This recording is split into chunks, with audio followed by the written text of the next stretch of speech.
ਵਾਹਿਗੁਰੂ ਜੀ ਕਾ ਖਾਲਸਾ ਵਾਹਿਗੁਰੂ ਜੀ ਕੀ ਫਤਿਹ। ਗੁਰੂ ਪਿਆਰੀ ਗੁਰੂ ਸਵਾਰੀ ਸਨਮਾਨਯੋਗ ਸਾਧ ਸੰਗਤ ਜੀਓ, ਅੱਜ ਦਾਸ ਪੀਰ ਸੁਲੇਮਾਨ ਪ੍ਰੇਤ ਉਸ ਦਾ ਆਪਣੇ ਪ੍ਰੇਤ ਜੂਨੀ ਦੇ ਵਿੱਚ ਹੋਏ ਜੋ ਉਹਦੇ ਆਪਣੇ ਅਨੁਭਵੀ ਤਜਰਬੇ ਆ, ਜਿਹੜੇ ਉਹਨੇ ਸਮੇਂ ਦੇ ਵਿੱਚ ਸੰਗਤਾਂ ਦੇ ਨਾਲ ਸਾਂਝੇ ਕੀਤੇ ਸੀਗੇ, ਉਹਨਾਂ ਤਜਰਬਿਆਂ ਦੇ ਆਧਾਰ ਦੇ ਉੱਤੇ ਇੱਕ ਤਿਲ ਮਾਤਰ ਵਿਚਾਰ ਆਪ ਸਾਰੀਆਂ ਸੰਗਤਾਂ ਦੇ ਨਾਲ ਸਾਂਝਾ ਕਰਦਾ ਹੈਗਾ।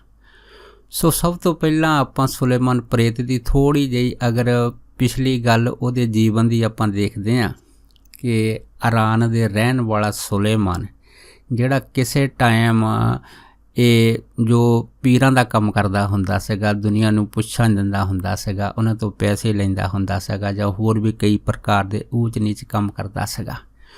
ਅਤੇ ਉਹਦੇ ਆਪਣੀ 70 ਸਾਲ ਦੀ ਮੌਤ ਤੋਂ ਬਾਅਦ ਉਹਦੀ ਜਿਹੜੀ ਰੂਹ ਸੀਗੀ ਉਹ ਪ੍ਰੇਤ ਜੂਨੀ ਦੇ ਵਿੱਚ ਜਦੋਂ ਮਿਲੀ ਆ, ਅਤੇ ਇਸ ਪ੍ਰੇਤ ਜੂਨੀ ਦੇ ਰੂਹ ਦੇ ਵਿੱਚ ਫਿਰ ਉਹਨੂੰ ਜੋ ਤਜਰਬੇ ਹੋਏ ਆ, ਆਓ ਆਪਾਂ ਸਭ ਤੋਂ ਪਹਿਲਾਂ ਉਹਨਾਂ ਨੂੰ ਕਰਮਵਾਰ ਦੇਖਦੇ ਹਾਂ।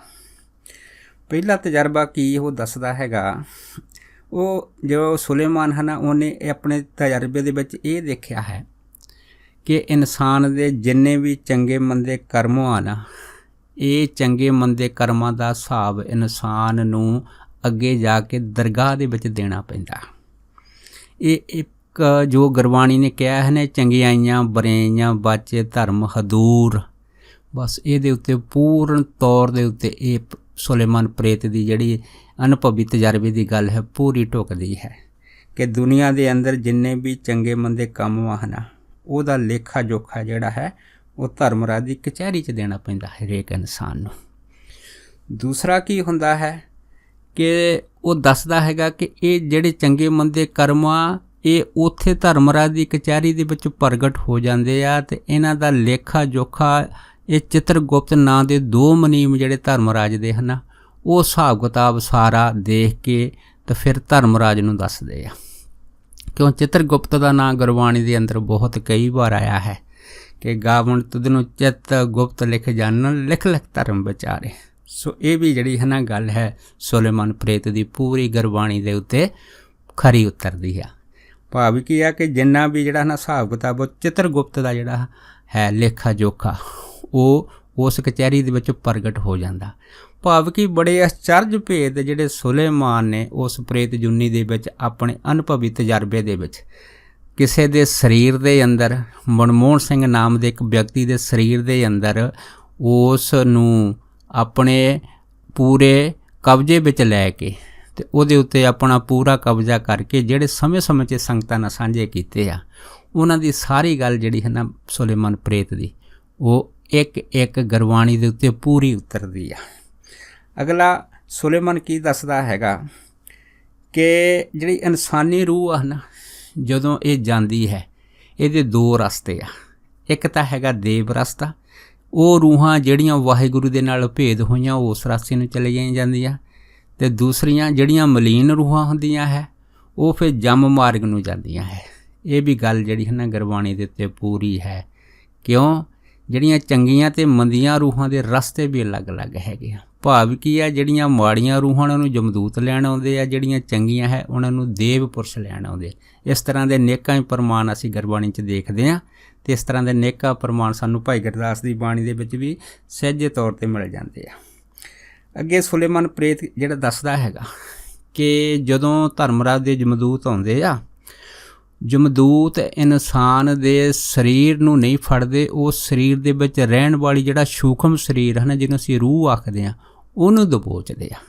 ਅਤੇ ਪਰ ਉਹਨਾਂ ਦਾ ਇਹ ਜਿਹੜਾ ਦਬੋਚਣਾ ਇਸ ਤਰ੍ਹਾਂ ਦਾ ਹੈਗਾ ਜਿਵੇਂ ਕਿਸੇ ਬਾਜ ਦਾ ਕਿਸੇ ਪੰਛੀ ਦੇ ਉੱਤੇ ਝਪਟਾ ਮਾਰ ਦੇਣਾ। ਬਿਲਕੁਲ ਗੱਲ ਗੁਰਬਾਣੀ ਦੀ ਕਸੌਟੀ 'ਤੇ ਪੂਰੀ ਉਤਰਦੀ ਆ, ਕਿਉਂਕਿ ਇਸ ਤਰ੍ਹਾਂ ਦੇ ਨੇਕਾਂ ਸ਼ਬਦ ਸਾਨੂੰ ਗੁਰਬਾਣੀ ਦੇ ਵਿੱਚ ਮਿਲ ਜਾਂਦੇ ਆ ਕਿ ਕੇਲ ਕਰਨ 'ਤੇ ਹੰਝ ਨੂੰ ਅਚਿੰਤੇ ਬਾਜ ਪਏ ਤਿਸ ਰੱਬ ਦੇ ਕੇਲਾਂ ਵਿਸਰੀਆਂ, ਜੋ ਮਨ ਚਿਤ ਨਾ ਚੇਤੇ ਸਨ ਸੋ ਗੱਲ ਹੀ ਰੱਬ ਕੀ ਆ। ਭਾਵ ਕੀ ਆ, ਜਦੋਂ ਧਰਮਰਾਜ ਦੇ ਜਮਦੂਤ ਹੁੰਦੇ ਆ, ਉਹ ਚੀਜ਼ ਜਿਹੜੀ ਹੈ ਨਾ ਮੌਤ ਜਿਹੜੀ ਮਨ 'ਚ ਚੇਤੇ ਨਹੀਂ ਸੀ, ਉਹ ਯਕਦਮ ਹਕੀਕਤ ਦੇ ਅੰਦਰ ਵਰਤ ਜਾਂਦੀ ਆ। ਫਿਰ ਅਗਲਾ ਸੁਲੇਮਾਨ ਦੱਸਦਾ ਹੈਗਾ ਕਿ ਜਦੋਂ ਧਰਮਰਾਜ ਦੇ ਜਿਹੜੇ ਜਮਦੂਤ ਆ ਸਰੀਰ ਦੇ ਵਿੱਚੋਂ ਰੂਹ ਬਾਹਰ ਕੱਢਦੇ ਆ, ਉਸ ਟਾਈਮ ਦਾ ਜਿਹੜਾ ਅਨੁਭਵ ਆ ਪਹਿਲਾ ਉਹ ਕੀ ਹੈ ਕਿ ਇਸ ਸੰਸਾਰੀ ਦੁੱਖ ਦੇ ਵਿੱਚ ਜਿਵੇਂ ਕਿਸੇ ਦੇ ਬਿੱਛੂ ਜਾਂ ਸੱਪ ਲੜ ਜਾਵੇ, ਐਡਾ ਭਾਰਾ ਜਿਹੜਾ ਉਹਨੂੰ ਦਰਦ ਮਹਿਸੂਸ ਹੁੰਦਾ, ਉਹਦੇ ਨਾਲੋਂ 1000 ਗੁਣਾ ਜ਼ਿਆਦਾ ਦਰਦ ਜਦੋਂ ਜਮਦੂਤ ਰੂਹ ਖਿੱਚਦੇ ਆ ਉਸ ਟਾਈਮ ਇਸ ਪ੍ਰਾਣੀ ਨੂੰ ਅਨੁਭਵ ਹੁੰਦੀ ਆ। ਕਿਉਂ? ਗੁਰਬਾਣੀ ਦੇ ਆਪਾਂ ਦਰਸ਼ਨ ਕਰਦੇ ਹਾਂ ਕਿ ਜਦੋਂ ਜਮਦੂਤ ਆਉਂਦੇ ਆ ਤੇ ਬਾਣੀ ਕਹਿੰਦੀ ਆ ਜਿੰਦ ਨਵਾਣੀ ਕੱਢੀਏ ਹੱਡਾਂ ਕੂ ਖੜਕਾਏ, ਕਿ ਜਿਹੜੇ ਹੱਡ ਵਾ ਹੈ ਨਾ ਉਹ ਖੜਕ ਜਾਂਦੇ ਆ। ਇੰਨਾ ਤਕਲੀਫ ਜਿਹੜੀ ਹੈ ਨਾ ਇਨਸਾਨ ਨੂੰ ਉਸ ਟਾਈਮ ਦੇ ਵਿੱਚ ਮਿਲਦੀ ਆ। ਫਿਰ ਅੱਗੇ ਸੁਲੇਮਾਨ ਪ੍ਰੇਰਿਤ ਦੱਸਦਾ ਹੈਗਾ ਕਿ ਇਹ ਜਿਹੜੇ ਜੰਮ ਦਾ ਮਾਰਗ ਹੈਗਾ, ਇਹਦੀ ਜਿਹੜੀ ਵਾਟ ਹੈਗੀ ਆ ਜਿਹਦੇ ਵਿੱਚ ਜੰਮ ਜਿਹੜੇ ਹੈ ਇਨਸਾਨ ਪ੍ਰਾਣੀ ਦੀ ਰੂਹ ਨੂੰ ਧੂੰਦੇ ਮਾਰਦੇ ਕੁੱਟਦੇ ਧਰਮਰਾਜ ਦੀ ਕਚਹਿਰੀ ਵੱਲ ਲੈ ਕੇ ਜਾਂਦੇ, ਇਹਦੀ ਵਾਟ ਬਹੁਤ ਲੰਬੇਰੀ ਆ। ਭਾਵ ਕੀ ਆ, ਸੁਲੇਮਾਨ ਨੇ ਆਪਣੇ ਦੱਸਿਆ ਕਿ ਤਕਰੀਬਨ ਉਹਦੇ ਹਿਸਾਬ ਦੇ ਵਿੱਚ ਉਹਨੂੰ 1 ਸਾਲ ਲੱਗਾ ਹੈਗਾ। ਪਰ ਗੁਰਬਾਣੀ ਨੇ ਇਹ ਚੀਜ਼ ਜਿਹੜੀ ਹੈ ਸਾਨੂੰ ਖੁੱਲ੍ਹ ਕੇ ਦੱਸ ਦਿੱਤੀ ਕਿ ਜੈ ਮਾਰਗ ਕੇ ਗਨੇ ਜਾਏ ਨਾ ਕੋਸਾ, ਉਹ ਮਾਰਗ ਜਿਹਦੇ ਕੋਹ ਨਹੀਂ ਗਣੇ ਜਾਂਦੇ। ਸੋ ਕਹਿਣ ਤੋਂ ਭਾਵ ਇਹ ਹੈਗਾ ਕਿ ਜਿਵੇਂ ਆਪਾਂ ਹੋਰ ਵੀ ਪੁਰਾਤਨ ਗ੍ਰੰਥ ਦੇਖ ਲਈਏ, ਗਰੜ ਪੁਰਾਣ, ਉਹਦੇ ਵਿੱਚ ਵੀ ਦੱਸਿਆ ਕਿ ਘੱਟ ਤੋਂ ਘੱਟ 5 ਸਾਲ ਲੱਗ ਜਾਂਦੇ ਆ। ਖੈਰ ਕੁਛ ਵੀ ਆ, ਇਹ ਮਾਰਗ ਜਿਹੜਾ ਹੈ ਨਾ ਇਹ ਬੜਾ ਵਿਖੜਾ ਹੈਗਾ। ਇਸ ਮਾਰਗ ਦੀਆਂ ਅੱਗੇ ਤੋਂ ਅੱਗੇ ਸੁਖਮਨੀ ਸਾਹਿਬ ਦੀ ਪੰਕਤੀ ਦੇ ਵਿੱਚ ਇਹ ਸਾਰੀਆਂ ਗੱਲਾਂ ਖੋਲ੍ਹ ਦਿੱਤੀਆਂ ਹੈ ਕਿ ਕਿਤੇ ਇਸ ਮਾਰਗ 'ਤੇ ਜ਼ਿਆਦਾ ਹਨੇਰਾ ਹੈ, ਕਿਤੇ ਗਰਮੀ ਹੈ, ਕਿਤੇ ਭੁੱਖ ਵਾ, ਕਿਤੇ ਪਿਆਸ ਵਾ। ਇਹ ਇਹੋ ਜਿਹੀਆਂ ਕਠਿਨਾਈਆਂ ਦੇ ਵਿੱਚ ਦੀ ਇਹ ਮਾਰਗ ਦੇ ਵਿੱਚੋਂ ਸਾਨੂੰ ਲੰਘਣਾ ਪੈਂਦਾ ਹੈਗਾ। ਸੋ ਅਗਲੀ ਗੱਲ ਜਿਹੜੀ ਹੈ ਨਾ ਸੁਲੇਮਾਨ ਪ੍ਰੇਰਿਤ ਨੇ ਉਹ ਦੱਸਦਾ ਹੈਗਾ ਕਿ ਜਦੋਂ ਹੈ ਨਾ ਚਿੱਤਰਗੁਪਤ ਜਿਹੜੇ ਹੈਗਾ ਇਹ ਇਨਸਾਨ ਦਾ ਲੇਖਾ ਉਸ ਧਰਮਰਾਜ ਦੀ ਕਚਹਿਰੀ ਦੇ ਅੰਦਰ ਕਰਦੇ ਆ, ਅਤੇ ਜਿਹੜਾ ਧਰਮਰਾਜ ਦਾ ਸਰੂਪ ਆ ਉਹਨੂੰ ਸੰਗਤਾਂ ਪੁੱਛੀਆਂ ਹੈ ਤੇ ਉਹ ਦੱਸਦਾ ਹੈਗਾ ਕਿ ਉਹਦਾ ਕੋਈ ਸਰੂਪ ਨਾ ਸਥਿਰ ਨਹੀਂ ਹੈ।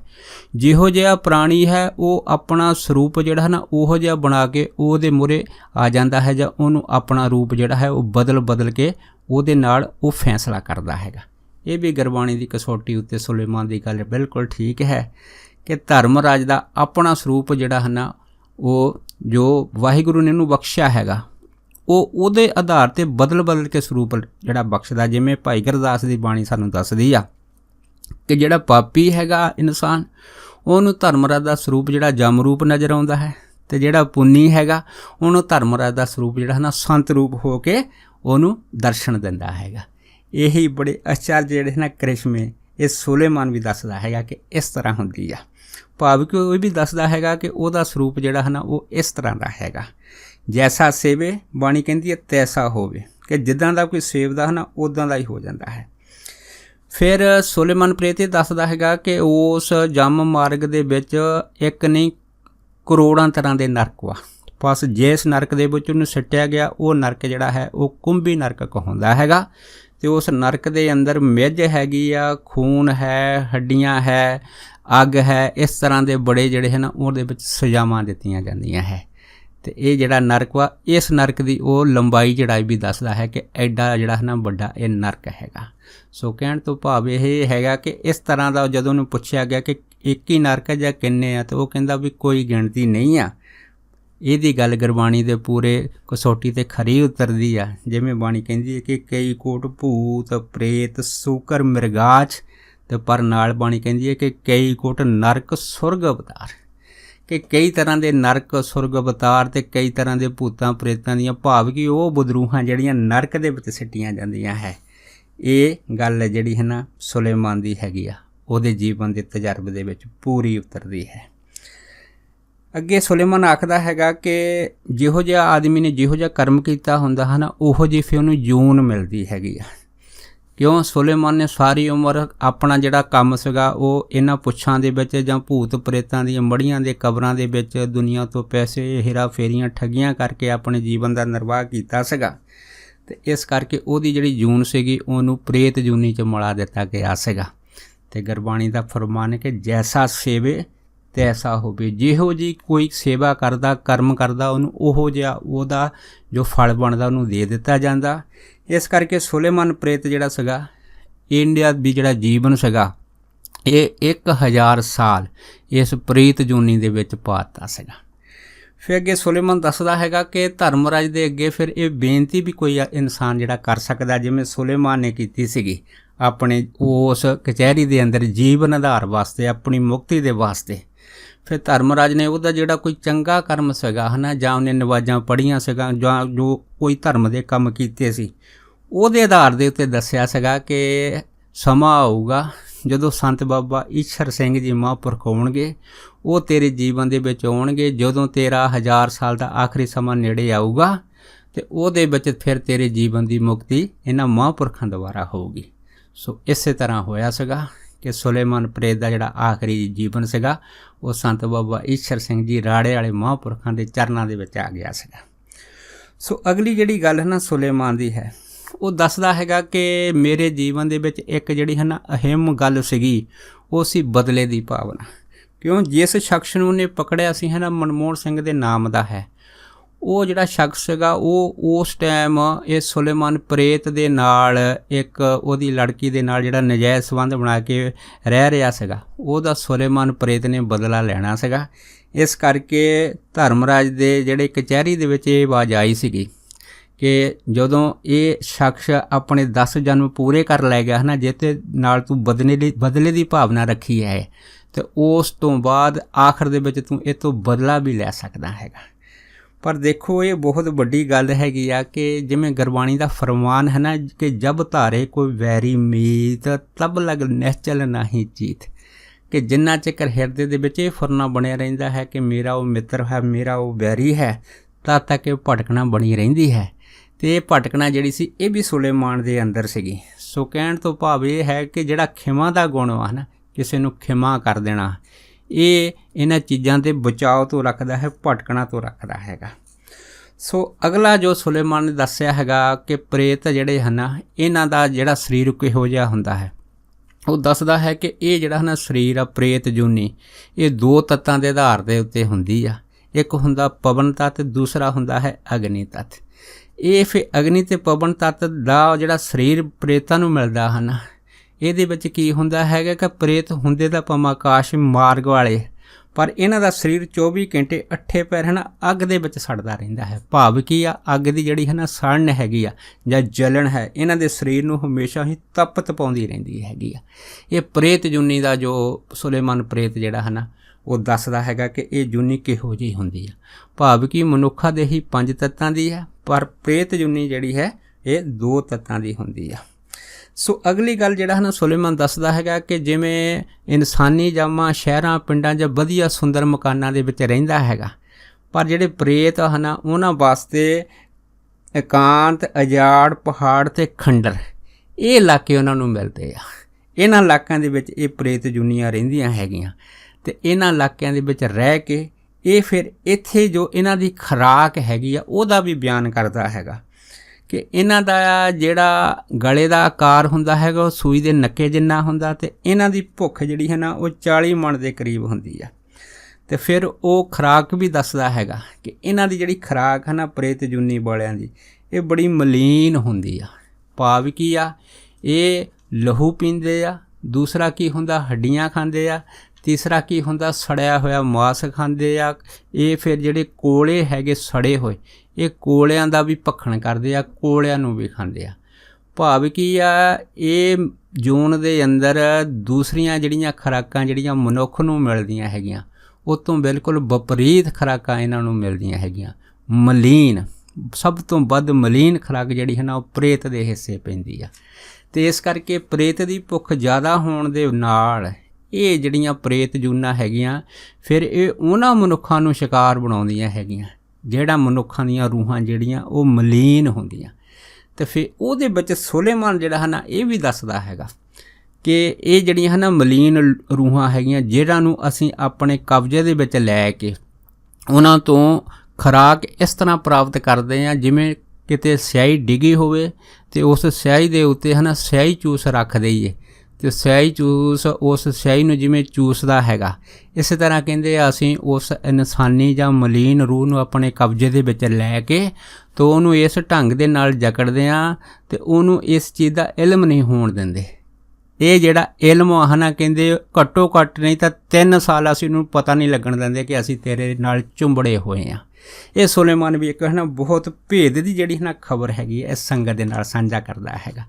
ਅਤੇ ਫਿਰ ਉਹ ਦੱਸਦੇ ਆ ਕਿ 3 ਸਾਲ ਦਾ ਸਮਾਂ ਅਸੀਂ ਕਿਉਂ ਲਾਉਂਦੇ ਹਾਂ, 3 ਸਾਲ ਦਾ ਸਮਾਂ ਇਸ ਕਰਕੇ ਲਾਇਆ ਜਾਂਦਾ ਤਾਂ ਜੋ ਅਸੀਂ ਇਹਦੇ ਸਰੀਰ ਨੂੰ, ਇਹਦੇ ਦਿਮਾਗ ਨੂੰ ਪੂਰੀ ਤਰ੍ਹਾਂ ਆਪਣੇ ਜਕੜ ਦੇ ਵਿੱਚ ਲੈ ਆਈਏ। ਅਤੇ ਜਦੋਂ ਇਹਦਾ ਦਿਮਾਗ, ਸਰੀਰ, ਰੂਹ ਸਾਡੀ ਜਕੜ ਦੇ ਵਿੱਚ ਆ ਗਈ ਆ ਤਾਂ ਫਿਰ ਅਸੀਂ ਇਹਦੇ ਸਰੀਰ ਦੇ ਵਿੱਚ ਹੋ ਕੇ ਫਿਰ ਅਸੀਂ ਕਿਸੇ ਦੇ ਨਾਲ ਆਪਣੀ ਗੱਲ ਕਰਦੇ ਹਾਂ। ਇਹ ਸੁਲੇਮਾਨ ਪ੍ਰੇਤ ਜਿਹੜਾ ਹੈ ਨਾ ਇਹ ਵੀ ਦੱਸਦਾ ਹੈਗਾ। ਸੋ ਸੁਲੇਮਾਨ ਜਿਹੜਾ ਨਾ ਪ੍ਰੇਤ ਇਹ ਵੀ ਦੱਸਦਾ ਹੈਗਾ ਕਿ ਇਹ ਜਿਹੜੀਆਂ ਪ੍ਰੇਤ ਸ਼੍ਰੇਣੀਆਂ ਹਨ ਇਹਨਾਂ ਦੀ ਗਿਣਤੀ ਜਿਹੜੀ ਹੈ ਉਹ ਸੈਂਕੜੇ, ਹਜ਼ਾਰਾਂ 'ਚ ਨਹੀਂ, ਲੱਖਾਂ ਤੇ ਕਰੋੜਾਂ ਦੇ ਵਿੱਚ ਹੁੰਦੀ ਆ। ਭਾਵ ਕੀ ਹੈ, ਜਿਵੇਂ ਭਾਈ ਵੀਰ ਸਿੰਘ ਦੇ ਬਚਨ ਆ ਕਿ ਜਿਹੜਾ ਪੂਰਾ ਬ੍ਰਹਿਮੰਡ ਹੈ ਨਾ ਇਹ ਰੂਹਾਂ ਦੇ ਨਾਲ ਭਰਿਆ ਹੁੰਦਾ, ਜਿਵੇਂ ਸਮੁੰਦਰ ਪਾਣੀ ਦੀਆਂ ਬੂੰਦਾਂ ਦੇ ਨਾਲ ਭਰਿਆ ਹੁੰਦਾ, ਇਸੇ ਤਰ੍ਹਾਂ ਪੂਰਾ ਬ੍ਰਹਿਮੰਡ ਇਹ ਰੂਹਾਂ ਦੇ ਨਾਲ ਭਰਿਆ। ਭਾਵ ਕੀ ਆ ਕਿ ਇਹ ਜਿਹੜੀ ਰੂਹਾਂ ਹੈਗੀਆਂ ਬ੍ਰਹਿਮੰਡ ਦੇ ਅੰਦਰ ਹੁੰਦੀਆਂ ਹੈ, ਇਹ ਇੰਨੀਆਂ ਜ਼ਿਆਦਾ ਹੈਗੀਆਂ ਕਿ ਇਹਨਾਂ ਦੀ ਗਤੀ ਜਿਹੜੀ ਹੈ ਨਾ ਇਹ ਬਹੁਤ ਜ਼ਿਆਦਾ ਘੱਟ ਹੁੰਦੀ ਆ। ਅਤੇ ਸੁਲੇਮਾਨ ਪ੍ਰੇਤ ਇਹ ਵੀ ਦੱਸਦਾ ਹੈਗਾ ਕਿ ਇਹ ਜਿਹੜੀਆਂ ਰੂਹਾਂ ਹੈਗੀਆਂ ਜਿਹੜੀਆਂ ਮਲੀਨ ਹੁੰਦੀਆਂ ਜਾਂ ਪ੍ਰੇਤ ਜੂਨੀ ਦੇ ਅੰਦਰ ਚਲੇ ਆ ਜਾਂਦੀਆਂ, ਇਹ ਰੂਹਾਂ ਦੀ ਜਿਹੜੀ ਹੈ ਨਾ ਉਮਰ ਹੈਗੀ ਆ ਇਹ ਸੈਂਕੜੇ ਵੀ ਸਾਲ ਹੁੰਦੀ ਆ, ਹਜ਼ਾਰਾਂ, ਲੱਖਾਂ, ਅਤੇ ਇੱਥੋਂ ਤੱਕ 4 ਯੁੱਗਾਂ ਤੱਕ ਵੀ ਐਸੀਆਂ ਅਣਗਿਣਤ ਰੂਹਾਂ ਜਿਨ੍ਹਾਂ ਦੀ ਉਮਰ 4 ਯੁੱਗਾਂ ਦੇ ਵਿੱਚ ਵੀ ਭਟਕਣਾ ਦੇ ਵਿੱਚ ਉਹਨਾਂ ਦੀ ਵਾਰੀ ਨਹੀਂ ਆਉਂਦੀ। ਅਤੇ ਉਹਦੇ ਵਿੱਚ ਉਹ ਦੱਸਦਾ ਹੈਗਾ ਕਿ ਜਿਵੇਂ ਜੇਲ੍ਹ ਦੇ ਵਿੱਚ ਕੈਦੀ ਹੁੰਦੇ ਆ, ਜਿਹੋ ਜਿਹਾ ਕਿਸੇ ਨੇ ਕੋਈ ਕਰਮ ਕੀਤਾ ਹੁੰਦਾ ਉਹੋ ਜਿਹੀ ਉਹਨੂੰ ਸਜ਼ਾ ਮਿਲਦੀ ਆ। ਇਸ ਕਰਕੇ ਜਿਨ੍ਹਾਂ ਪ੍ਰਾਣੀਆਂ ਦਾ ਜਿਹੜਾ ਉਹ ਪਾਪ ਘੱਟ ਹੈ ਉਹਨਾਂ ਦੀ ਬੰਦ ਖਲਾਸੀ ਪਹਿਲਾਂ ਹੋ ਜਾਂਦੀ ਆ, ਪਰ ਜਿਨ੍ਹਾਂ ਦੇ ਭਾਰੇ ਅਤੇ ਬੱਜਰ ਪਾਪ ਹੁੰਦੇ ਹਨ ਉਹਨਾਂ ਰੂਹਾਂ ਦੀ ਬੰਦ ਖਲਾਸੀ ਬਹੁਤ ਲੰਬੇ ਸਮੇਂ ਬਾਅਦ ਹੁੰਦੀ ਆ। ਫਿਰ ਸੁਲੇਮਾਨ ਪ੍ਰੇਤ ਇਹ ਵੀ ਦੱਸਦਾ ਹੈ ਕਿ ਇਹ ਜਿਹੜੀਆਂ ਹਨ ਕਬਰਾਂ ਹੈਗੀਆਂ, ਇਸ ਕਬਰਾਂ ਦੇ ਉੱਤੇ ਮੱਥਾ ਟੇਕਣ ਵਾਲੇ ਜਿਹੜੇ ਇਨਸਾਨ ਹੈਗੇ ਆ, ਕਹਿੰਦੇ ਉਹਨਾਂ ਨੂੰ ਕੋਈ ਚੀਜ਼ ਪ੍ਰਾਪਤ ਨਹੀਂ ਹੋ ਸਕਦੀ। ਕਿਉਂ? ਕੇਵਲ ਅਤੇ ਕੇਵਲ ਇਹ ਉਹਨਾਂ ਦੀ ਭਟਕਣਾ ਹੈਗੀ ਆ। ਕਿਉਂਕਿ ਉਹ ਆਪ ਦੱਸਦਾ ਹੈ ਕਿ ਜਿਵੇਂ ਮੇਰੀ ਕਬਰ ਹੈ, ਮੇਰੀ ਕਬਰ ਦੇ ਉੱਤੇ ਇਨਸਾਨ ਮੇਲਾ ਵੀ ਲਾਉਂਦੇ ਆ, ਮਨੌਤਾਂ ਵੀ ਰੱਖਦੇ ਆ ਅਤੇ ਕਈ ਤਰ੍ਹਾਂ ਦਾ ਉਹ ਭੇਟਾਵਾਂ ਵੀ ਰੱਖਦੇ ਆ, ਪਰ ਕਹਿੰਦੇ ਮੈਨੂੰ ਪਤਾ ਹੈਗਾ ਕਿ ਜਿਹੜਾ ਮੈਂ ਕਿੰਨਾ ਦੁਖੀ ਹਾਂ, ਇੱਕ ਪ੍ਰੇਤ ਹੋਣ ਦੇ ਬਾਵਜੂਦ ਵੀ ਮੈਂ ਆਪਣੀ ਮੁਕਤੀ, ਆਪਣੀ ਗਤੀ ਨਹੀਂ ਕਰਾ ਸਕਿਆ ਤਾਂ ਮੈਂ ਦੂਸਰੇ ਨੂੰ ਕੀ ਦੇ ਸਕਦਾ ਹੈ। ਭਾਵ ਕੀ ਹੈ, ਇਹ ਜਿਹੜੀ ਹੈ ਨਾ ਭੇਡ ਚਾਲ ਹੈ, ਇਹਦੇ ਬਾਰੇ ਸੁਲੇਮਾਨ ਪ੍ਰੇਤ ਬੜਾ ਖੁੱਲ੍ਹ ਕੇ ਗੱਲ ਕਰਦਾ ਹੈ ਤਾਂ ਬਿਲਕੁਲ ਗੱਲ ਜਿਹੜੀ ਹੈ ਨਾ ਗੁਰਬਾਣੀ 'ਤੇ ਪੂਰੀ ਤਰ੍ਹਾਂ ਟੁਕਦੀ ਹੈ। ਜਿਵੇਂ ਕਲਗੀਧਰ ਮਹਾਰਾਜ ਨੇ ਆਖਿਆ ਹੈ ਕਿ ਜਾਗਤ ਜੋਤ ਜਪੇ ਨਿਸਵਾਸਰ, ਏਕ ਬਿਨਾ ਮਨ ਨੈਕ ਨਾ ਆਨੇ, ਪੂਰਨ ਪ੍ਰੇਮ ਪ੍ਰਤੀਤ ਸਜੇ, ਵਰਤ ਗੌੜ ਮੜੀ ਮਠ ਭੂਲ ਨਾ ਮਾਨੇ। ਇਸੇ ਕਰਕੇ ਮਹਾਰਾਜ ਨੇ ਕਿਹਾ ਕਿ ਇਹਨਾਂ ਚੀਜ਼ਾਂ ਨੂੰ ਮੰਨਣਾ ਨਹੀਂ ਹੈ। ਅਗਰ ਜਿਹੜੇ ਇਨਸਾਨ ਮੰਨਦੇ ਆ ਬਸ ਉਹਨਾਂ ਦੇ ਅੰਦਰ ਕੇਵਲ ਅਤੇ ਕੇਵਲ ਭਟਕਣਾ ਹੈਗੀ ਆ ਕਿ ਜਿਹੜਾ ਇਨਸਾਨ ਆਪਣੀ ਗਤੀ ਨਹੀਂ ਕਰਾ ਸਕਦਾ ਭਲਾ ਦੂਸਰਿਆਂ ਦਾ ਕੀ ਭਲਾ ਕਰ ਸਕਦਾ ਹੈਗਾ।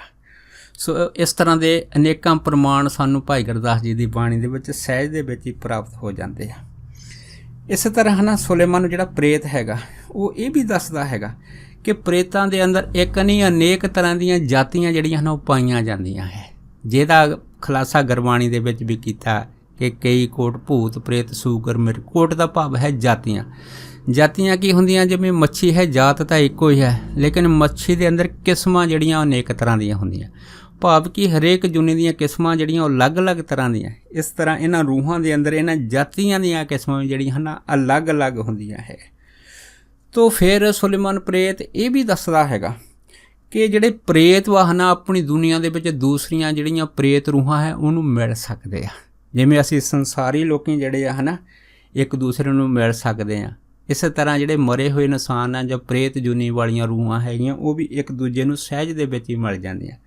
ਅਤੇ ਇਹ ਵੀ ਗੱਲ ਸੁਲੇਮਾਨ ਦੀ ਜਿਹੜੀ ਗੁਰਬਾਣੀ 'ਤੇ ਪੂਰੀ ਆ। ਜਿਵੇਂ ਗੁਰਬਾਣੀ ਦਾ ਸ਼ਬਦ ਹੈ ਕਿ ਜੀਵਤੇ ਕੋ ਜੀਵਤਾ ਮਿਲੇ ਅਤੇ ਮੂਏ ਕੋ ਮੂਆ, ਕਿ ਜਿੰਦੇ ਨੂੰ ਜਿੰਦਾ ਇਨਸਾਨ ਮਿਲ ਜਾਂਦਾ ਅਤੇ ਮੁਰਦੇ ਨੂੰ ਮੁਰਦਾ ਜਿਹੜੀ ਰੂਹ ਆ ਉਹ ਜ਼ਰੂਰ ਮਿਲ ਜਾਂਦੀ ਆ। ਜਿਵੇਂ ਸੁਲੇਮਾਨ ਪ੍ਰੇਤ ਨੇ ਆਖਿਆ ਸੀਗਾ ਕਿ ਜਿਹੜੀ ਮੇਰੀ ਕਬਰ ਹੈਗੀ ਆ ਇਸ ਕਬਰ ਦੇ ਉੱਤੇ ਮੈਂ ਇਕੱਲਾ ਨਹੀਂ ਰਹਿੰਦਾ, ਮੇਰੇ ਨਾਲ ਹੋਰ ਜਿਹੜੇ ਹਨ 5 ਪ੍ਰੇਤ ਰਹਿੰਦੇ ਆ ਅਤੇ ਉਹ ਵੀ ਬੜੀਆਂ ਲੰਬੀਆਂ ਉਮਰਾਂ ਦੇ ਪ੍ਰੇਤ ਹੈਗੇ ਆ। ਸੋ ਕਹਿਣ ਤੋਂ ਭਾਵ ਇਹ ਹੈ ਕਿ ਇਹ ਵੀ ਇੱਕ ਤਰ੍ਹਾਂ ਦਾ ਕਹਿ ਲਓ ਵੀ ਇੱਕ ਐਸੀ ਅਲੱਗ ਦੁਨੀਆ ਹੈਗੀ ਆ ਜਿਹਨੂੰ ਅਸੀਂ ਮਲੀਨ ਦੁਨੀਆ ਆਖਦੇ ਹਾਂ, ਜਿਹਦੀ ਜਾਣਕਾਰੀ ਵੀ ਸਾਨੂੰ ਸੁਲੇਮਾਨ ਪ੍ਰੇਤ ਤੋਂ ਸਹਿਜ ਦੇ ਵਿੱਚ ਹੀ ਪ੍ਰਾਪਤ ਹੋ ਜਾਂਦੀ ਆ।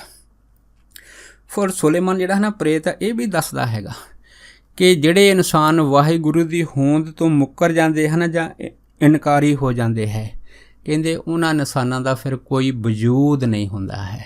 ਉਹ ਕੀ ਹੁੰਦਾ ਹੈ ਕਿ ਇੱਕ ਉਹ ਐਸਾ ਇਨਸਾਨ ਜਿਹਨੂੰ ਅਸੀਂ ਹਵਾ ਦੇ ਵਿੱਚ ਖੜਾ ਕਰ ਦਿੰਦੇ ਹਾਂ ਅਤੇ ਜਿਸ ਇਨਸਾਨ ਨੂੰ ਕੋਈ ਸਹਾਰਾ ਨਹੀਂ ਹੈ। ਪਰ ਜਦੋਂ ਸੰਗਤ ਨੇ ਪੁੱਛਿਆ ਹੈਗਾ ਕਿ ਜਿਵੇਂ ਅਮਰੀਕਾ ਦੇ ਅੰਦਰ ਸਾਇੰਸ ਨੇ ਐਸੀ ਤਰੱਕੀ ਕੀਤੀ ਆ ਕਿ ਇੱਕ ਇਨਸਾਨ ਤੋਂ ਉਹਨੂੰ ਔਰਤ ਦਾ ਰੂਪ ਦਿੱਤਾ ਹੈ, ਇਹ ਸੁਣ ਕੇ ਸੁਲੇਮਾਨ ਪ੍ਰੇਤ ਜਿਹੜਾ ਹੈ ਨਾ ਇਨਸਾਨ ਦੀ ਇਸ ਜੋ ਬੇਵਕੂਫ ਵਾਲੀ ਜੋ ਮੂਰਖਤਾ ਭਰੀ ਜਿਹੜੀ ਹੈ ਨਾ ਇਹ ਖੋਜ ਹੈਗੀ ਇਹਦੇ ਉੱਤੇ ਬੜਾ ਹੱਸਦਾ ਹੈ ਅਤੇ ਆਖਦਾ ਹੈਗਾ ਕਿ ਜਿਹੜਾ ਖੋਜ ਕਰਨ ਵਾਲਾ ਹੈ ਕਿ ਉਹ ਇਹ ਨਹੀਂ ਦੱਸ ਸਕਦਾ ਕਿ ਉਹਦਾ ਜਨਮ ਕਿੱਥੋਂ ਹੋਇਆ। ਪਰ ਜੇ ਸੰਗਤ ਦੇ ਕੁਛ ਪ੍ਰੇਮੀ ਆਖਦੇ ਆ ਕਿ ਉਹਦਾ ਜਨਮ ਜਿਹੜਾ ਹੈ ਨਾ ਮਾਂ ਬਾਪ ਤੋਂ ਹੋਇਆ, ਅਤੇ ਸੁਲੇਮਾਨ ਆਖਦਾ ਕਿ ਫਿਰ ਦੱਸੋ ਉਹਦੇ ਮਾਂ ਬਾਪ ਦਾ ਜਨਮ ਕਿੱਥੋਂ ਹੋਇਆ। ਭਾਵ ਕੀ ਆ, ਇਨਸਾਨ ਦੀਆਂ ਜਿਹੜੀਆਂ ਹਨ ਮੂਰਖ ਦੀਆਂ ਗਤੀਵਿਧੀਆਂ ਹੈਗੀਆਂ। ਦੇਖੋ ਇੱਕ ਪ੍ਰੇਤ ਨੂੰ ਐਡਾ ਭਾਰਾ ਗਿਆਨ ਹੈ, ਕਿਉਂ ਉਹਨੂੰ ਪਤਾ ਹੈ ਕਿ ਸਾਰਾ ਜਿਹੜਾ ਮੂਲ ਹੈ ਨਾ ਪਰਮੇਸ਼ਰ ਦਾ ਹੈਗਾ। ਉਹ ਪਰਮੇਸ਼ਰ ਦਾ ਕੀਤਾ ਪਸਾਓ ਇੱਕ ਕੁਬਾਓ ਜਿਹੜਾ ਨਾ ਵਾਕ ਵਾ ਉਹ ਮਹਾਂ ਸੱਤ ਹੈਗਾ। ਇਸੇ ਕਰਕੇ ਗੁਰਬਾਣੀ ਨੇ ਆਖਿਆ ਹੈ ਕਿ ਕੀਤਾ ਪਸਾਓ ਇੱਕ ਕੁਬਾਓ। ਪਰ ਫਿਰ ਅਗਲੀ ਜਿਹੜੀ ਗੱਲ ਹੈ ਨਾ ਯਕੀਨ ਦੇ ਉੱਤੇ ਆਉਂਦੀ ਆ। ਅਤੇ ਜਦੋਂ ਸੰਗਤ ਦੇ ਪ੍ਰੇਮੀ ਜਿਹੜੇ ਹੈ ਸੁਲੇਮਾਨ ਪ੍ਰੇਤ ਨੂੰ ਇਹ ਵੀ ਪੁੱਛਦੇ ਆ ਕਿ ਤੁਸੀਂ ਜੋ ਬਚਨ ਕਰਦੇ ਆ ਉਸ ਅਕਾਲ ਪੁਰਖ ਦੇ ਉੱਤੇ, ਉਹਦਾ ਜਿਹੜਾ ਹੈ ਨਾ ਕੋਈ ਯਕੀਨ ਕਰਦਾ ਹੈ ਤਾਂ ਬਹੁਤ ਸਾਰੇ ਲੋਕ ਇਹ ਜਿਹੜੇ ਨਾਸਤਕ ਖਿਆਲਾਂ ਦੇ ਹਨ ਉਸ ਪਰਮੇਸ਼ਰ ਦੀ ਸ਼ਕਤੀ ਦੀ ਹੋਂਦ ਦਾ ਯਕੀਨ ਨਹੀਂ ਕਰਦੇ। ਤਾਂ ਫਿਰ ਸੁਲੇਮਾਨ ਜਿਹੜਾ ਹੈ ਨਾ ਇਹ ਵੀ ਦੱਸਦਾ ਹੈ ਕਿ ਭਾਈ ਦਰਅਸਲ ਗੱਲ ਇਹ ਹੈ ਕਿ ਵਾਹਿਗੁਰੂ ਜਿਹਨੂੰ ਯਕੀਨ ਦਿਵਾਉਂਦਾ ਹੈ ਨਾ ਉਹ ਹੀ ਯਕੀਨ ਕਰ ਸਕਦਾ ਹੈ। ਜਿਹਨੂੰ ਵਾਹਿਗੁਰੂ ਜੀ ਨੇ ਯਕੀਨ ਨਹੀਂ ਦਿਵਾਉਣਾ ਉਹਨੂੰ ਤੁਸੀਂ ਜਿੰਨਾ ਮਰਜ਼ੀ ਯਤਨ ਦੇ ਕੇ ਕਈ ਤਰ੍ਹਾਂ ਦੀਆਂ ਪੀਲਾਂ ਦਲੀਲਾਂ ਜਾਂ ਹਵਾਲੇ ਦੇ ਕੇ ਸਮਝਾਉਣ ਦਾ ਯਤਨ ਕਰੋ, ਉਹ ਕਦੀ ਵੀ ਯਕੀਨ ਨਹੀਂ ਕਰ ਸਕਦਾ। ਜਿਵੇਂ ਅਸੀਂ ਇਤਿਹਾਸ ਦੇਖਦੇ ਹਾਂ ਕਿ ਮਹਾਭਾਰਤ ਦੇ ਟਾਈਮ ਕ੍ਰਿਸ਼ਨ ਭਗਵਾਨ ਨੇ ਦੁਰਯੋਧਨ ਨੂੰ ਜੰਗ ਲੜਨ ਤੋਂ ਪਹਿਲਾਂ 18 ਦਿਨ ਸਮਝਾਇਆ ਸੀਗਾ ਕਿ ਭਾਈ ਅਗਰ ਜੰਗ ਹੋ ਗਈ ਤਾਂ ਇਹਦਾ ਇੰਨਾ ਭਾਰੀ ਨੁਕਸਾਨ ਹੋਊਗਾ ਅਤੇ ਇੰਨੇ ਸੈਂਕੜਾਂ ਹਜ਼ਾਰਾਂ ਲੱਖਾਂ ਜਿਹੜਾ ਆਦਮੀ ਹੈ ਇਹ ਖਤਮ ਹੋ ਜਾਊਗਾ। ਪਰ ਦੁਰਯੋਧਨ ਜਿਹੜਾ ਸੀਗਾ ਉਹ ਆਪਣੀ ਅੜੀ 'ਤੇ ਐਸਾ ਅੜਿਆ ਸੀਗਾ ਅਤੇ ਕ੍ਰਿਸ਼ਨ ਭਗਵਾਨ ਨੇ ਇੱਥੋਂ ਤੱਕ ਵੀ ਕਿਹਾ ਸੀਗਾ ਕਿ ਇਹਨਾਂ ਪਾਂਡਵਾਂ ਨੂੰ 5 ਪਿੰਡ ਤੂੰ ਦੇ ਦੇ ਤਾਂ ਇਹਨਾਂ ਦੀ ਸੰਤੁਸ਼ਟੀ ਹੋ ਜਾਊਗੀ। ਪਰ ਉਹਨੇ ਕਿਹਾ ਸੀ 5 ਪਿੰਡ ਕੀ, ਮੈਂ ਤਾਂ 5 ਸੂਈ ਦੇ ਨੱਕੇ ਜਿੰਨੀ ਜਗ੍ਹਾ ਨਹੀਂ ਦੇਣੀ। ਭਾਵ ਕੀ ਸੁਲੇਮਾਨ ਦੀ ਗੱਲ ਬਿਲਕੁਲ ਸਹੀ ਹੈ ਕਿ ਜਿਹਨੂੰ ਯਕੀਨ ਪਰਮੇਸ਼ਰ ਦਵਾਵੇ ਉਸ ਆਦਮੀ ਨੂੰ ਹੀ ਯਕੀਨ ਹੁੰਦਾ ਹੈਗਾ। ਪਰ ਜਿਹਨੂੰ ਯਕੀਨ ਵਾਹਿਗੁਰੂ ਨਾ ਦਵਾਵੇ ਉਹਨੂੰ ਭਾਵੇਂ ਵੱਡੇ ਵੱਡੇ ਜਿਹੜੇ ਹਨ ਅਵਤਾਰ ਵੀ ਸਮਝਾਉਣ ਦਾ ਯਤਨ ਕਰਨ, ਉਸ ਆਦਮੀ ਨੂੰ ਯਕੀਨ ਨਹੀਂ ਹੋ ਸਕਦਾ। ਸੋ ਅਗਲੀ ਜਿਹੜੀ ਗੱਲ ਨਾ ਸੁਲੇਮਾਨ ਦੀ ਹੈ ਉਹ ਕੀ ਹੈ, ਉਹਦੇ ਭਵਿੱਖ ਬਚਨ ਜਿਹੜੇ ਹਨ ਭਵਿੱਖ ਬਚਨ ਹੈਗੇ। ਸੁਲੇਮਾਨ ਦੱਸਦਾ ਹੈ ਕਿ ਪ੍ਰੇਤ ਸ਼੍ਰੇਣੀਆਂ ਦੇ ਅੰਦਰ ਹੈ ਨਾ ਕੁਛ ਪ੍ਰੇਤਾਂ ਨੂੰ ਵਾਹਿਗੁਰੂ ਨੇ ਇੰਨੀ ਰਿਆਤ ਦਿੱਤੀ ਆ ਕਿ ਉਹ ਕਿਸੇ ਨਾ ਕਿਸੇ ਸੀਮਾ ਦੇ ਵਿੱਚ ਰਹਿ ਕੇ ਨਾ ਕੁਛ ਭਵਿੱਖ ਬਚਨ ਵੀ ਜਾਣਦੇ ਹੈ। ਜਿਵੇਂ ਸੁਲੇਮਾਨ ਪ੍ਰੇਤ ਨੇ ਸੰਤ ਬਾਬਾ ਈਸ਼ਰ ਸਿੰਘ ਹੋਣਾ ਦਾ ਸਮਾਂ ਦੱਸਿਆ ਸੀ ਉਹਨਾਂ ਟਾਈਮਾਂ 'ਚ ਕਿ ਮਹਾਂਪੁਰਖ ਜਿਹੜੇ ਹਨ ਉਹ 12 ਸਾਲ ਹੋਰ ਰਹਿਣਗੇ ਤਾਂ ਆਪਣਾ ਸਰੀਰ ਵਿਦੇਸ਼ ਵਿੱਚ ਉਹ ਛੱਡਣਗੇ। ਸੋ ਇਹ ਸੁਲੇਮਾਨ ਦੀ ਗੱਲ ਜਿਹੜੀ ਸੀ ਇਹ ਪ੍ਰਤੱਖ ਸੰਗਤਾਂ ਜਾਣਦੀਆਂ ਹੈ। ਸੋ ਕਹਿਣ ਤੋਂ ਭਾਵ ਹੈ ਇਸ ਤਰ੍ਹਾਂ ਦੇ ਜਿਹੜੇ ਹੋਰ ਵੀ ਉਹਨੇ ਆਪਣੇ ਸਮੇਂ ਦੇ ਵਿੱਚ ਸੰਗਤਾਂ ਦੇ ਨਾਲ ਉਹਨਾਂ ਦੇ ਪੁੱਛਣ ਦੇ ਉੱਤੇ ਜੋ ਬਚਨ ਕੀਤੇ ਸੀਗੇ ਉਹ ਬਿਲਕੁਲ ਸਹੀ ਹੈ। ਕਿਉਂ, ਗੁਰਬਾਣੀ ਦਾ ਫਰਮਾਨ ਹੈਗਾ ਕਿ ਜਿਹੜੇ ਗੁਰਮੁਖ ਪਿਆਰੇ ਹਨ ਉਹ ਤਰਕਾਲਦਰਸ਼ੀ ਹੁੰਦੇ ਆ। ਜਿਵੇਂ ਗੁਰਬਾਣੀ ਦਾ ਫਰਮਾਨ ਹੈ ਕਿ ਜੋ ਸਭ ਸੇ ਕਾ ਜਣੋਈ, ਜਿਹੜਾ ਸਭ ਨੂੰ ਜਾਣਦਾ ਹੈ, ਇਹ ਤਾਂ ਕੇਵਲ ਪੂਰਾ ਜਿਹੜਾ ਮੁਰਸ਼ਦ ਆ ਉਹਦੇ ਹਿੱਸੇ ਆਉਂਦਾ। ਪਰ ਪ੍ਰੇਤ ਜੂਨਾਂ ਦੇ ਵਿੱਚ ਬਿਲਕੁਲ ਇੱਕ ਛੋਟੀ ਜਿਹੀ ਸੀਮਾ ਹੁੰਦੀ ਆ, ਜਿਸ ਸੀਮਾ ਦੇ ਆਧਾਰ ਦੇ ਉੱਤੇ ਹਨ ਇਹ ਵੀ ਜਿਹੜਾ ਹੈ ਨਾ ਥੋੜ੍ਹਾ ਬਹੁਤਾ ਭਵਿੱਖ ਦੀ ਗੱਲ ਨੂੰ ਸਹਿਜ ਦੇ ਵਿੱਚ ਦੱਸ ਸਕਦੇ ਆ। ਸੋ ਜਿਹੜੀ ਅਗਲੀ ਗੱਲ ਹੈ ਨਾ ਸੁਲੇਮਾਨ ਇਹ ਦੱਸਦਾ ਹੈਗਾ ਕਿ ਪੂਰੇ ਗੁਰੂ ਦੀ ਲੋੜ ਹੈ। ਪੂਰੇ ਮੁਰਸ਼ਦ ਤੋਂ ਬਿਨਾਂ, ਪੂਰੇ ਗੁਰੂ ਤੋਂ ਬਿਨਾਂ ਕਿਸੇ ਦੀ ਬੰਦ ਖਲਾਸੀ ਨਹੀਂ ਹੁੰਦੀ ਆ। ਸੋ ਕਹਿਣ ਤੋਂ ਭਾਵ ਇਹ ਹੈ ਕਿ ਜਿਹੜਾ ਪੂਰਾ ਗੁਰੂ ਆ ਨਾ ਇਹ ਤੋਂ ਬਗੈਰ ਬੰਦੇ ਦੀ ਗਤੀ ਨਹੀਂ ਹੁੰਦੀ। ਇਸੇ ਕਰਕੇ ਗੁਰਬਾਣੀ ਨੇ ਕਿਹਾ ਹੈ ਕਿ ਪੂਰਾ ਗੁਰੂ ਅਰਾਧਿਆ, ਪੂਰਾ ਜਾਂ ਕਾ ਨਾਉ, ਨਾਨਕ ਪੂਰਾ ਪਾਇਆ, ਪੂਰੇ ਕੇ ਗੁਣ ਗਾਓ। ਅਧੂਰਾ ਗੁਰੂ ਜਿਹੜਾ ਹੈ ਨਾ ਉਹ ਇਨਸਾਨ ਨੂੰ ਗਤੀ ਨਹੀਂ ਦਵਾ ਸਕਦਾ, ਕਿਉਂਕਿ ਉਹ ਆਪ ਹੀ ਗਤੀਹੀਣ ਹੋ ਕੇ ਪ੍ਰੇਤਾਂ ਦੀ ਤਰ੍ਹਾਂ ਜਿਹੜਾ ਇੱਧਰ ਉੱਧਰ ਭਟਕਦਾ ਰਹਿੰਦਾ ਹੈ। ਪਰ ਕਿਉਂ ਪਰਮੇਸ਼ਰ ਪੂਰਾ ਹੈ ਅਤੇ ਪੂਰਾ ਗੁਰੂ ਹੀ ਫਿਰ ਉਸ ਇਨਸਾਨ ਦੀ ਗਤੀ ਕਰਦਾ ਹੈਗਾ ਜਦੋਂ ਉਹ ਉਸ ਰੂਹ ਦੇ ਉੱਤੇ ਆਪਣੇ ਰਹਿਮ ਕਰਮ ਕਰ ਦਿੰਦਾ ਹੈਗਾ। ਜਿਵੇਂ ਸੰਤ ਬਾਬਾ ਈਸ਼ਰ ਸਿੰਘ ਹੋਣਾ ਨੇ ਇਸੇ ਹੀ ਸੁਲੇਮਾਨ ਪ੍ਰੇਤ ਦੇ ਉੱਤੇ ਐਸੀ ਮਿਹਰ ਕਰਕੇ ਉਹਨੂੰ ਮਨੁੱਖਾ ਜਨਮ ਦਿਵਾਇਆ ਸੀਗਾ। ਆਪ ਸਾਰੀਆਂ ਸੰਗਤਾਂ ਇਸ ਨੂੰ ਭਲੀ ਪ੍ਰਕਾਰ ਜਾਣੂ। ਸੋ ਅੱਗੇ ਜਿਹੜੀ ਹੈ ਨਾ ਸੁਲੇਮਾਨ ਪ੍ਰੇਤ ਹੈਗਾ ਉਹ ਦੱਸਦਾ ਹੈਗਾ ਕਿ ਜਿਹੜੇ ਹੈ ਨਾ ਪ੍ਰੇਤ ਹੈਗੇ ਇਹ ਸਤ ਸੰਗਤ ਤੇ ਜਿੱਥੇ ਗੁਰੂ ਦੇ ਬਚਨ ਕਥਾ ਕੀਰਤਨ ਹਨ ਉੱਥੇ ਨਹੀਂ ਜਾ ਸਕਦੇ। ਕਿਉਂ? ਅਗਰ ਇਹ ਜਾਣ ਤਾਂ ਇਹਨਾਂ ਦੇ ਸਰੀਰ ਨੂੰ ਅੱਗ ਲੱਗ ਜਾਂਦੀ। ਭਾਵ ਕੀ ਆ, ਇਹਨਾਂ ਨੂੰ ਉਹਨਾਂ ਜਗ੍ਹਾ ਦੇ ਉੱਤੇ ਜਾਣ ਦੀ ਇਜਾਜ਼ਤ ਨਹੀਂ ਹੈ। ਇਹਦਾ ਮਤਲਬ ਕੀ ਹੈ ਕਿ ਸੁਲੇਮਾਨ ਨੇ ਜੋ ਪ੍ਰੇਤ ਨੇ ਆਖਿਆ ਕਿ ਬਿਲਕੁਲ ਠੀਕ ਹੈ। ਜਿਵੇਂ ਗੁਰਬਾਣੀ ਦਾ ਫਰਮਾਨ ਹੈ, ਕਬੀਰ ਲੂਟਣਾ ਹੈ ਤਾਂ ਲੂਟ ਲੈ, ਰਾਮ ਨਾਮ ਹੈ ਲੂਟ, ਫਿਰ ਪਾਛੇ ਪਛਤਾएंगे ਪ੍ਰਾਣ ਜਾएंगे ਛੂਟ। ਕਿ ਜਿਹੜੀ ਚੀਜ਼ ਲੁੱਟਣੀ ਹੈ ਨਾ ਗੁਰਮਤਿ ਦੀ, ਪਰਮਾਰਥ ਦੀ, ਕਹਿੰਦੇ ਹੁਣੇ ਇਸ ਜਾਮੇ 'ਚ ਲੁੱਟ ਲਾ। ਕਿਉਂ? ਇਤਨੀ ਜਿੰਨੀ ਚੀਜ਼ ਲੁੱਟੀ ਗਈ, ਜਿੰਨਾ ਲਾਹਾ ਲੈ ਗਿਆ, ਸਮਝ ਲੈ ਜੀਵਨ ਦੇ ਵਿੱਚ, ਅਗਲੇ ਜੀਵਨ ਦੇ ਵਿੱਚ ਇਹਦੀ ਜਾਂ ਤੈਨੂੰ ਕੀਮਤ ਪਤਾ ਲੱਗੂਗੀ, ਹੈ ਨਾ। ਫਿਰ ਤੈਨੂੰ ਇੰਨਾ ਪਤਾ ਲੱਗੂਗਾ ਕਿ ਮੈਂ ਜੀਵਨ ਦੇ ਵਿੱਚ ਬਹੁਤ ਘਾਟਾ ਖਾਧਾ, ਬਹੁਤ ਸਾਰੇ ਸਵਾਸ ਜਿਹੜੇ ਹੈ ਨਾ ਵਿਅਰਥ ਹੀ ਗਵਾ ਦਿੱਤੇ। ਕਿਉਂ? ਇਹ ਉਹਨਾਂ ਜੀਵ ਰੂਹਾਂ ਨੂੰ ਪਤਾ ਹੈ ਜਿਹੜੀਆਂ ਪ੍ਰੇਤ ਜੂਨੀ 'ਚ ਜਾਂਦੀਆਂ, ਪਰ ਜਦੋਂ ਉਹਨਾਂ ਦੇ ਅੰਦਰ ਪਛਤਾਵਾ ਹੁੰਦਾ ਅਤੇ ਜਦੋਂ ਇਹਨਾਂ ਥਾਵਾਂ 'ਤੇ ਜਾਂਦੀਆਂ ਫਿਰ ਵਾਹਿਗੁਰੂ ਵੱਲੋਂ ਇਹਨਾਂ ਨੂੰ ਕੋਈ ਇਜਾਜ਼ਤ ਨਹੀਂ ਮਿਲਦੀ। ਪਰ ਜਿਹੜੇ ਕੁਛ ਪ੍ਰੇਤ ਹਨ, ਜਿਨ੍ਹਾਂ ਦੇ ਕੁਛ ਕਰਮ ਚੰਗੇ ਆ, ਉਹਦੇ ਬਾਰੇ ਸੁਲੇਮਾਨ ਇਹ ਵੀ ਦੱਸਦਾ ਹੈਗਾ ਕਿ ਵਾਹਿਗੁਰੂ ਨੇ ਜਿਹੜੇ ਹਨ ਉਹਨਾਂ ਨੂੰ ਕੋਈ ਯੁਕਤ ਦੇ ਦਿੰਦੇ ਆ ਕਿ ਕਿਸੇ ਵੀ ਉਹ ਗੁਰਸਿੱਖ ਦੇ ਸਰੀਰ ਦੇ ਵਿੱਚ ਜਾਂ ਗੁਰੂ ਪਿਆਰੇ ਦੇ ਸਰੀਰ ਦੇ ਅੰਦਰ ਜਾ ਕੇ ਕਿਸੇ ਗੁਰਧਾਮ ਦੇ ਅੰਦਰ ਕਥਾ ਕੀਰਤਨ ਵੀ ਸੁਣ ਸਕਦੇ ਆ, ਪਰ ਸਿੱਧੇ ਨਹੀਂ ਜਾ ਸਕਦੇ, ਯੁਕਤੀ ਨਾਲ ਜਾ ਸਕਦੇ ਆ।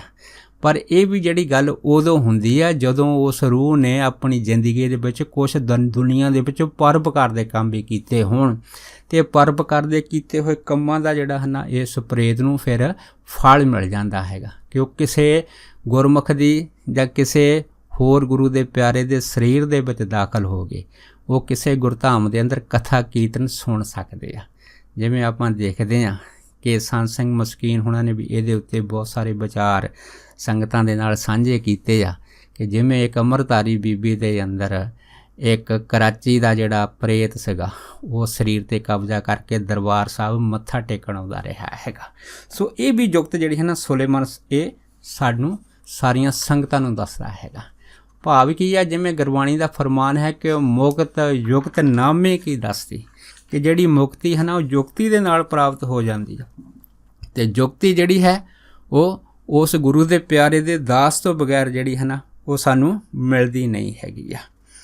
ਇਸੇ ਤਰ੍ਹਾਂ ਹੈ ਨਾ ਸੁਲੇਮਾਨ ਜਿਹੜਾ ਪ੍ਰੇਤ ਇਹ ਦੱਸਦਾ ਹੈਗਾ ਕਿ ਇਨਸਾਨ ਜਿਹੜਾ ਹੈ ਨਾ ਜਦੋਂ ਉਹਨੂੰ ਮਨੁੱਖਾ ਜਾਮਾ ਮਿਲਦਾ ਹੈਗਾ, ਅਗਰ ਇਸ ਜਾਮੇ ਦੇ ਵਿੱਚ ਉਹਦੀ ਜਿਹੜੀ ਮੁਸ਼ੱਕਤ ਆ ਹੈ ਨਾ ਜਾਂ ਵਾਹਿਗੁਰੂ ਦੇ ਪ੍ਰਤੀ ਬੰਦਗੀ ਇਬਾਦਤ ਘੱਟ ਹੋਵੇ ਤਾਂ ਉਹਨੂੰ ਅਗਲਾ ਜਿਹੜਾ ਜਾਮਾ ਹੈ ਨਾ ਉਹ ਫਿਰ ਇਨਸਾਨੀ ਜਿਹੜਾ ਹੈਗਾ ਉਹ ਸਹਿਜ ਦੇ ਵਿੱਚ ਮਿਲ ਸਕਦਾ ਹੈਗਾ।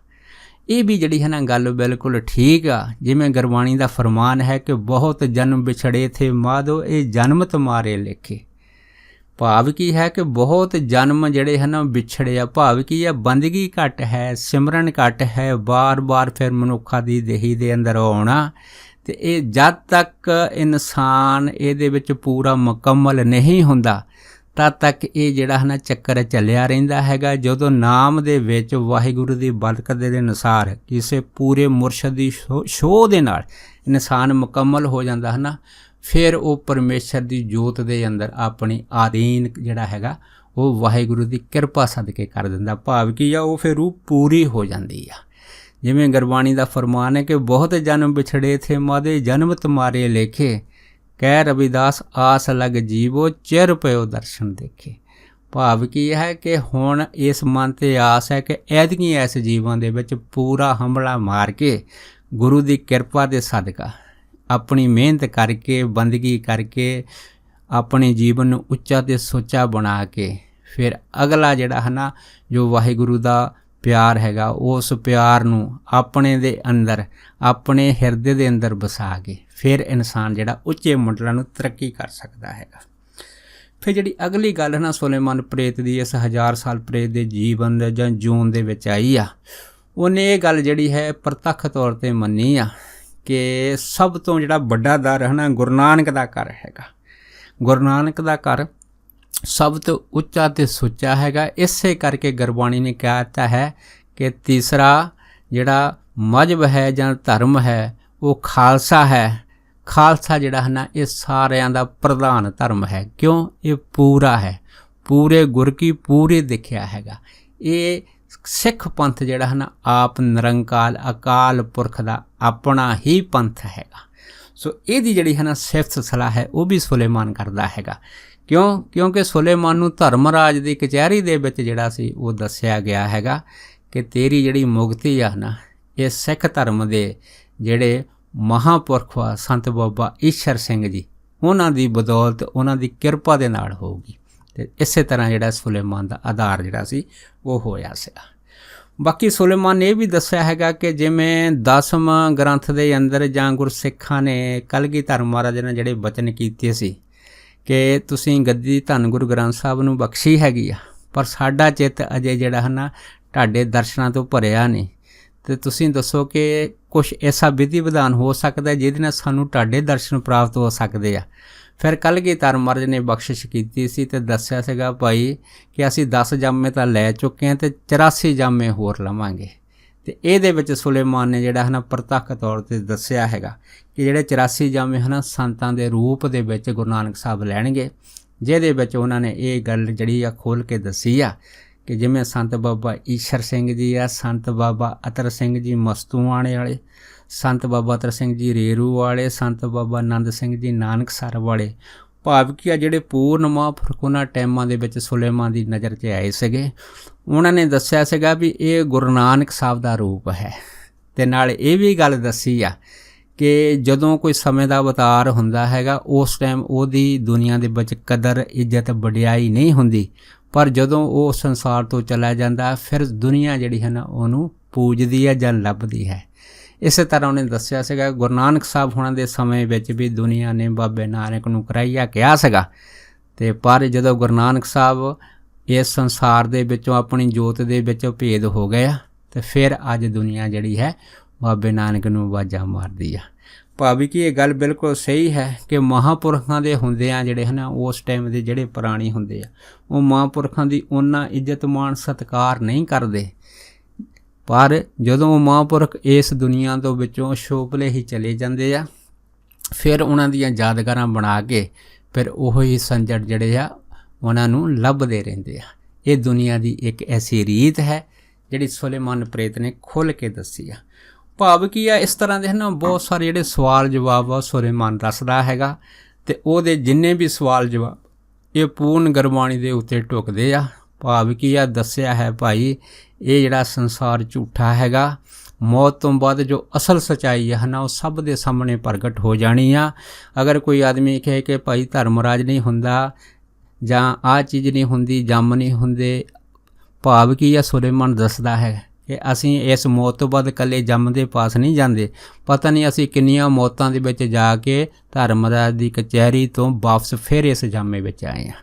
ਚਾਹੇ ਸਾਨੂੰ ਚੇਤਾ ਹੈ ਚਾਹੇ ਨਹੀਂ ਹੈ, ਪਰ ਗੱਲ ਇੰਨੀ ਹੈ ਕਿ ਜੋ ਹਕੀਕਤ ਹਨ ਉਹਨੂੰ ਕੋਈ ਬਦਲ ਨਹੀਂ ਸਕਦਾ ਹੈਗਾ, ਅਤੇ ਜੋ ਕੁਛ ਹੈ ਸਭ ਸੱਚ ਹੈ। ਇਹ ਪਰਮੇਸ਼ਰ ਦੀ ਖੇਡ ਹੈ, ਜਿਹਨੂੰ ਕਲਗੀਧਰ ਮਹਾਰਾਜ ਨੇ ਆਖਿਆ ਹੈ ਕਿ ਮੈਂ ਹੂੰ ਪਰਮ ਪੁਰਖ ਕੋ ਦਾਸਾ, ਦੇਖਣਾ ਹੈ ਉਹ ਜਗਤ ਤਮਾਸ਼ਾ।